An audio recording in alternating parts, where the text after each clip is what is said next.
नमस्कार, झारखंड देख रहे हैं आप। आपके साथ मैं हूं शिप्रा झा। झारखंड के 19 मजदूर श्रीलंका में फंस गए हैं। इन मजदूरों में गिरिडीह, हजारीबाग और धनबाद के मजदूर शामिल हैं।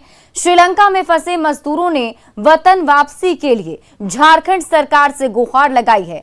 आर्थिक संकट से जूझ रहे इन मजदूरों को पिछले 3 महीने से वेतन भी नहीं मिला है। रिपोर्ट देखिए। श्रीलंका में फंसे झारखंड के 19 मजदूर, सोशल मीडिया पर वतन वापसी की गुहार। एक छोटे से कमरे में बैठे ये झारखंड के मजदूर हैं जो श्रीलंका में फंस गए हैं। आर्थिक संकट से जूझ रहे श्रीलंका में झारखंड के 19 मजदूर फंस गए हैं। 3 महीने से वेतन नहीं मिला है, जिसकी वजह से ये मजदूर दाने दाने के मोहताज है। ऐसे विषम परिस्थिति में झारखंड के ये मजदूर सोशल मीडिया के माध्यम से वतन वापसी की गुहार लगा रहे हैं। पासपोर्ट भी जब्त कर लिया है, सैलरी मांगने पर खुराकी भी बंद कर दिया है तथा झारखंड सरकार एवं भारत सरकार से अपील है कि हम लोग को वतन वापसी करवाया जाए। ये सभी मजदूर गिरिडीह, हजारीबाग और धनबाद से ताल्लुकात रखते हैं। सोशल मीडिया के माध्यम से ये सभी मजदूरों ने भारत सरकार और झारखंड सरकार के नाम त्राहिमाम संदेश भेजा है। ये श्रीलंका में फंसे झारखंड के मजदूर कल्पतरू ट्रांसमिशन कंपनी में काम करते हैं। पिछले 3 महीने से इन्हें वेतन नहीं मिला। तंगी की वजह से दाने दाने के मोहताज हैं। सभी मजदूरों का पासपोर्ट भी जब्त कर लिया गया। यह कोई पहला मौका नहीं जब दलालों के चक्कर में पड़कर गरीब तबके के लोग विदेशों में फंस जाते हैं। अभी पिछले गुरुवार को मलेशिया में फंसे झारखंड के 30 मजदूरों में से 10 मजदूरों की वतन वापसी हुई है, जबकि 20 मजदूर अभी भी मलेशिया में ही हैं। अब श्रीलंका में 19 मजदूर फंसे हुए हैं। श्रीलंका में फंसे मजदूरों में वकील महतो, बनपुरा, कारू अंसारी, बनपुरा, अब्दुल अंसारी, बनपुरा, अख्तर अंसारी, बनपुरा, फिरोज आलम, बनपुरा, छत्रधारी महतो, बनपुरा, देवानंद महतो, बनपुरा, सहदेव महतो, बनपुरा, रामचंद्र कुमार, बनपुरा, प्रसादी महतो, ढिबरा, प्रदीप महतो, घाघरा, तुलसी महतो, घाघरा, कुलेश्वर महतो, तारा नारी, तिलक महतो, चीचाकी, राजेश महतो, चीचाकी, डुमरी, गिरिडीह, महेश महतो, टिंगरा, मनोज कुमार, गोमो, नागेश्वर महतो, भलुवा, देवेंद्र महतो, भलुवा हैं। संवाददाता निरंजन की रिपोर्ट, न्यूज सिटी। झारखंड में कोरोना का ग्राफ बढ़ रहा है, लेकिन लोगों में जागरूकता की कमी साफ दिख रही है। कोरोना का बूस्टर डोज संजीवनी का काम कर सकता है, लेकिन इसके बाद भी लोग बूस्टर डोज को लेकर लापरवाह बने हुए हैं। बूस्टर डोज नहीं आया है गांव में। मिलेगा तब न लगवाएंगे।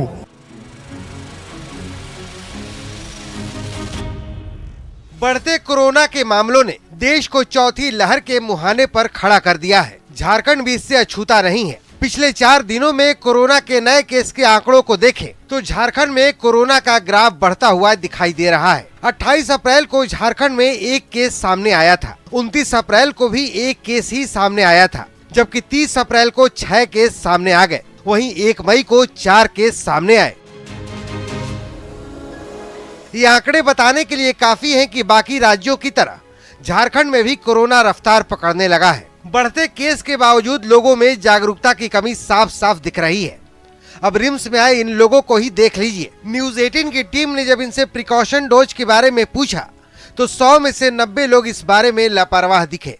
तो गांव में अभी तक को पता नहीं चला है कि बूस्टर डोज लग रहा है, और आएगा तो भी लेना ही पड़ेगा, लेकिन आएगा तब नहीं लगा है। अच्छा, बूस्टर डोज के बारे में जानकारी है? जानकारी तो नहीं है, ये क्या है नहीं, जानकारी अभी तक नहीं मिला है। मिलेगा तब न लगवाएंगे। वो धीरे धीरे कम होता जा रहा है रेट उसका, कोरोना का। तो वो लोग सोच रहे हैं कि मे भी ठीक हो जाए, लेकिन अभी बढ़ रहा है तो आई थिंक कि ज्यादा जरूरी है लगवाना।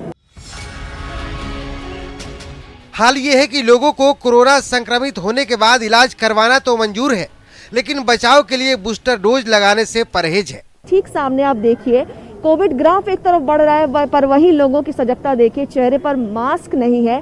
करीब 100 लोगों की भीड़ यहाँ पर मौजूद है और 100 में से 90% ऐसे लोग हैं जिन्होंने कोविड का प्रिकॉशनरी डोज, जिसको तीसरा डोज, बूस्टर डोज भी कहते हैं, वो नहीं लगवाया है। हमने ऑन कैमरा ऑफ कैमरा दोनों बात की है। इसमें 90% ऐसे लोग हैं जिन्होंने बूस्टर डोज अब तक नहीं लगाया है। कोविड टीके की डोज लगाने के बाद शरीर में 9 महीने तक रोग प्रतिरोधक क्षमता बनी रहती है। ऐसे में न्यूज 18 आपसे अपील करता है कि कोरोना के खिलाफ जंग में जीत के लिए दोनों टीके के साथ ही बूस्टर डोज भी जरूर लगाएं। न्यूज 18 के लिए रांची से रूपाली त्रिपाठी की रिपोर्ट। झारखंड में राजनीतिक हलचल का असर दिखने लगा है। प्रदेश की राजनीति में जारी संशय के बीच झारखंड मंत्रालय में फाइलों की रफ्तार पर ब्रेक लग गई है। मंत्रालय में हर तरफ सन्नाटा देखने को मिल रहा है। कर्मचारी से लेकर सचिव स्तर के अधिकारी की अनुपस्थिति ने भविष्य की राजनीति की चिंता बढ़ा दी है।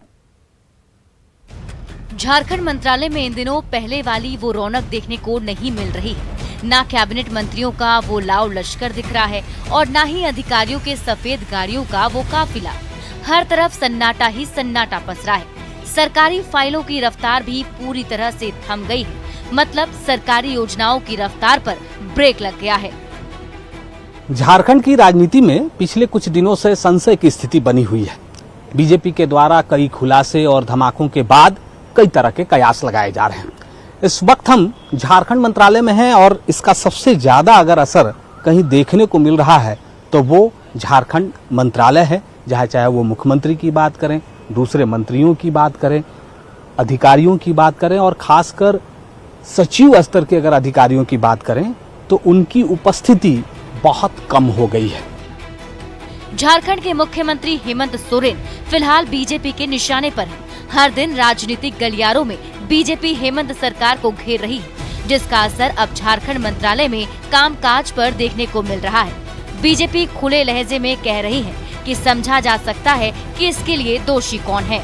देखिएगा, यदि झारखंड सचिवालय में पदाधिकारी नहीं आ रहे हैं और फाइलों का मूवमेंट नहीं हो पा रहा है, रुका हुआ है, तो स्वाभाविक इसके दोषी कौन है सभी लोग जानते हैं।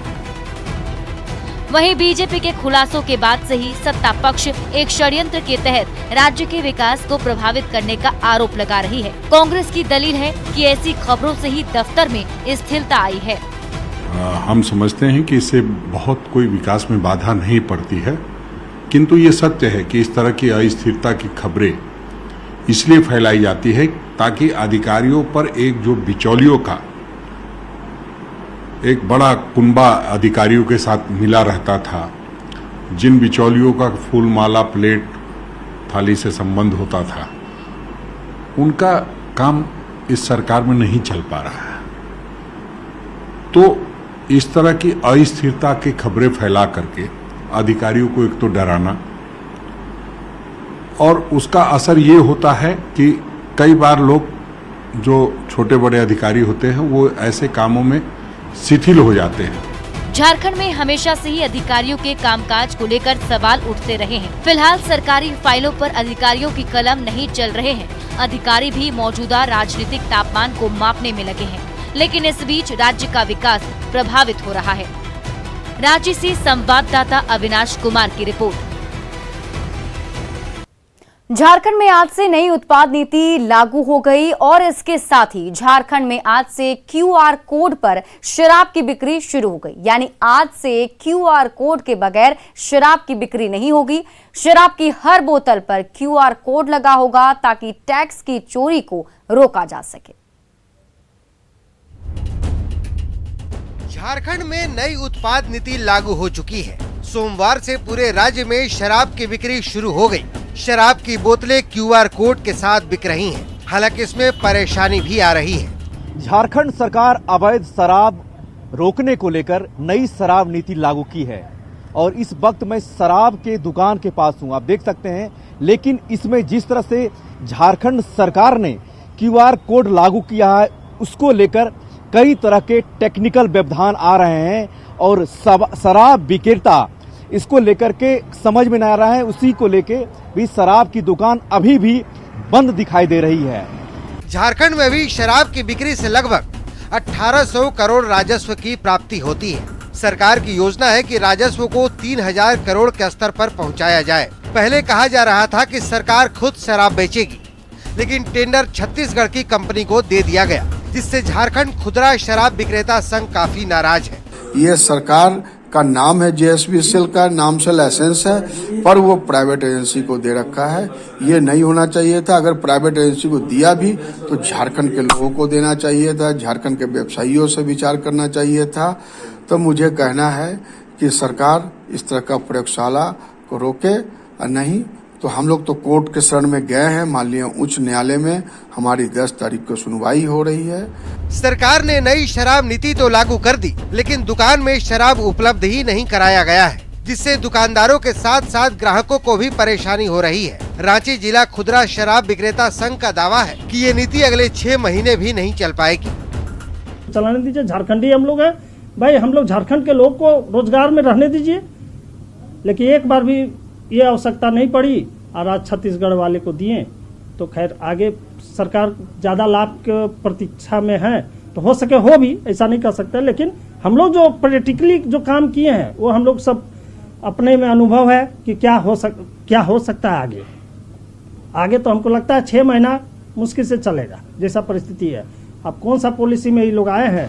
नई शराब नीति से QR कोड लागू तो कर दिया गया है, लेकिन अभी इसमें कई तरह की दिक्कतें आ रही हैं। छत्तीसगढ़ की कंपनी झारखंड में कितना कामयाब होती है, देखने वाली बात होगी। न्यूज़ 18 के लिए रांची से निरंजन कुमार की रिपोर्ट। इधर बीजेपी ने नई नीति से शराब की बिक्री में चौतरफा लूट का आरोप लगाया है। बीजेपी विधायक दल के नेता बाबूलाल मरांडी ने ट्वीट कर आरोप लगाया कि शराब के लिए होने वाले ठेके में छत्तीसगढ़ की कौन सी कंपनी को जिम्मा मिलेगा, इसका गोटी टेंडर से पहले ही सेट हो चुका था।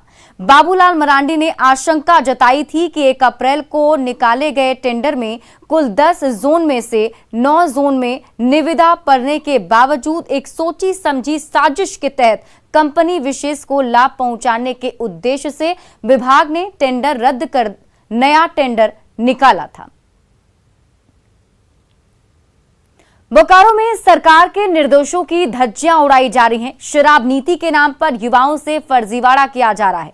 दरअसल शराब नीति के तहत सरकार का सख्त निर्देश था कि शराब की दुकानों में नौकरी पुराने दुकानदारों की जगह नए युवाओं को दिया जाएगा, लेकिन बोकारो में शराब की दुकान चलाने वाली सुमित एंड कंपनी नाम की एजेंसी बेरोजगारों को रोजगार देने के नाम पर 50,000 सिक्योरिटी मनी के तौर पर पैसे का डिमांड कर रही है। जिन युवाओं ने नियोजनालय में अपना रजिस्ट्रेशन करा रखा था, उनका इंटरव्यू भी लिया गया, लेकिन अब शराब दुकान चलाने वाली एजेंसी अपनी मनमानी कर रही है। जिला प्रशासन के द्वारा उपलब्ध कराई गई सूची को दरकिनार करते हुए रांची और बिहार से आए लोगों से पैसे लेकर उन्हें बहाल कर रही है।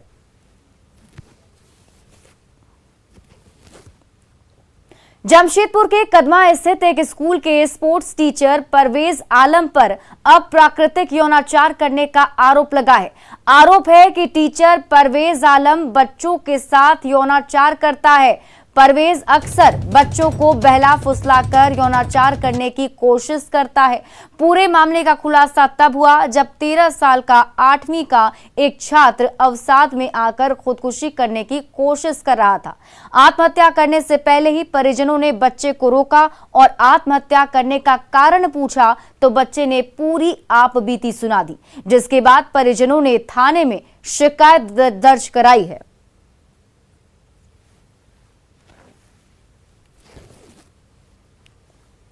वाला मामला है, एक 13 साल का नाबालिग बच्चा है, उसका साथ गलत किया जा रहा है। स्कूल में लगातार बहुत अच्छा का साथ किया जा रहा है।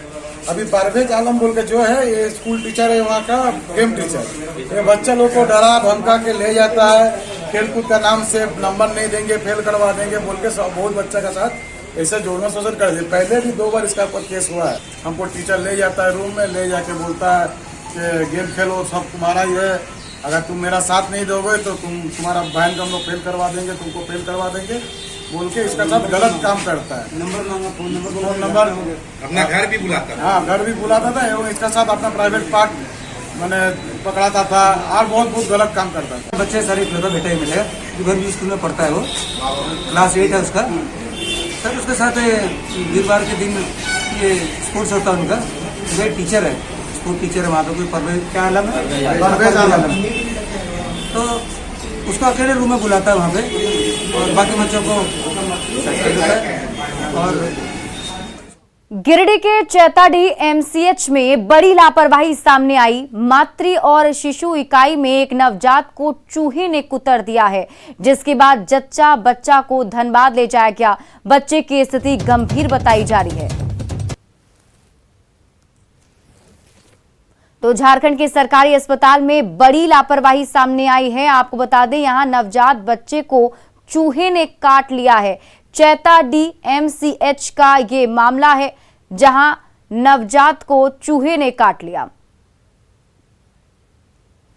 ईद को लेकर रांची में सभी दुकानें सज चुकी हैं। बाजार का नजारा मेले जैसा हो गया है। लोगों में काफी उत्साह दिख रहा है। वहीं मुस्लिम समाज के लोग जरूरत के हिसाब से अपनी अपनी खरीदारी भी कर रहे हैं। कोरोना की वजह से लोग पिछले 2 सालों से ईद खुलकर नहीं मना पा रहे थे। वहीं बाजार भी मंदा था। अब हालात सामान्य होने पर लोग घरों से निकलकर बाजारों में पहुंच रहे हैं, जिससे बाजारों में रौनक भी दिख रही है। हालांकि बढ़ती महंगाई का असर लोगों की खरीदारी पर जरूर पड़ रहा है, लेकिन पिछले 2 सालों के मुकाबले हालात बेहतर हैं। ईद को लेकर के शहर की सभी दुकानें सज चुकी है। मुस्लिम समुदाय के लोग आज शाम में ईद के चांद का दीदार करेंगे, जिसके बाद कल ईद का त्यौहार मनाया जाएगा। ऐसे में लोगों में काफ़ी उत्साह देखने को मिल रहा है। बाज़ारों में भी जो भीड़ बढ़ गई है, बाज़ारों का जो नज़ारा है वो मानो ऐसा लग रहा है कि कोई मेला लगा हुआ है। यहाँ पे लोग जो है काफ़ी उत्साहित है, खरीदारी करने के लिए भी यहाँ पे पहुँच रहे हैं। ऐसे में हम इस वक्त मौजूद है रांची के मेन रोड में। यहाँ पे हम लोगों से बात करेंगे जो यहाँ पे शॉपिंग करने आए हैं, उनसे भी हम बात करेंगे। और इस बार जो है ईद को लेकर के बाजार कैसा है, यहाँ पे हम दुकानदारों से भी बात करेंगे। ये दुकान के अंदर की तस्वीरें आप देख सकते हैं कि काफ़ी भीड़ लगा हुआ है, लोग जो है शॉपिंग करने के लिए पहुँचे हुए हैं। आप बताइए इस बार ईद का मार्केट कैसा है? देखिए 2 साल से जो कोविड का लॉकडाउन था, तो उसमें तो लोगों ने ईद सेलिब्रेट किया ही नहीं। उसके बाद से इस साल देखिए अल्लाह ताला ने हम लोगों को मौका दिया है, तो अल्हम्दुलिल्लाह मार्केट बहुत अच्छा रहा। हाँ, जो एक्सपेक्टेड मार्केट था उससे भी बढ़िया रहा। गर्मी भी काफ़ी थी, लेकिन लोगों में उत्साह था, तो ईद की खरीदारी शॉपिंग वगैरह में लगे हुए हैं और देर रात तक लगे रहेंगे। आप यहाँ क्या लेने आए? ईद को लेकर के शॉपिंग करने आए हैं? Thank you. पापा के लिए कुर्ता ले रहे हैं। और अपने लिए क्या लिया आपने? अपने लिए हमने बहुत सारा सूट लिया है, गरारा जम्पर, तरारा जम्पर। कितना इंतजार रहता है आप लोगों को ईद के इस त्योहार का? बहुत सारा। 1 महीना रोजा रखते हैं, तो फिर ईद तो खुशी के साथ मनाने की त्यौहार है। आप यहाँ पे कुर्ता सिलवा रहे ईद को लेके? हाँ मैम। कितना इंतजार रहता है? बहुत इंतजार है मैम। क्या कुछ खास करेंगे इस बार ईद में? देखिए, इससे पहले तो 2 लॉकडाउन होने के कारण हम लोग का जो है कि अच्छा से हम लोग का ईद नहीं बीता, लेकिन इस बार जो है बहुत बढ़िया, बहुत ही धूमधाम से मनाने जा रहे हैं हम लोग। काफी उत्साहित है, बहुत उत्साहित। घर पे भी सारे उत्साहित हैं। तो आप बताइए भाई साहब, ईद में तो कुर्ते की डिमांड काफी ज्यादा बढ़ जाती है। जी बहुत बढ़ जाती है। वाइट ज़्यादा पसंद करते हैं लोग। क्या कुछ खासियत? ईद में नमाज पढ़ने के लिए सोचता कि वाइट ही ले। गर्मी का मौसम भी है, इसमें हल्का धूप भी नहीं लगता, एहसास नहीं होता गर्मी का। कॉटन आता है, अच्छा क्वालिटी का आता है, रेंज भी कम रहता है इसमें, अच्छी क्वालिटी का भी रहता है, कम रेंज का भी रहता है। इसलिए तो देख सकते हैं आप कि बाज़ारों में जो रौनक है, काफ़ी 2 साल के बाद बाज़ारों की रौनक लौटी है। और सेवइयों और खजूर की खुशबू से जो है पूरा बाज़ार मानो महक उठा है। कोमल बहन, न्यूज़ 18 रांची। और आइए अब देखते हैं झारखंड 2020।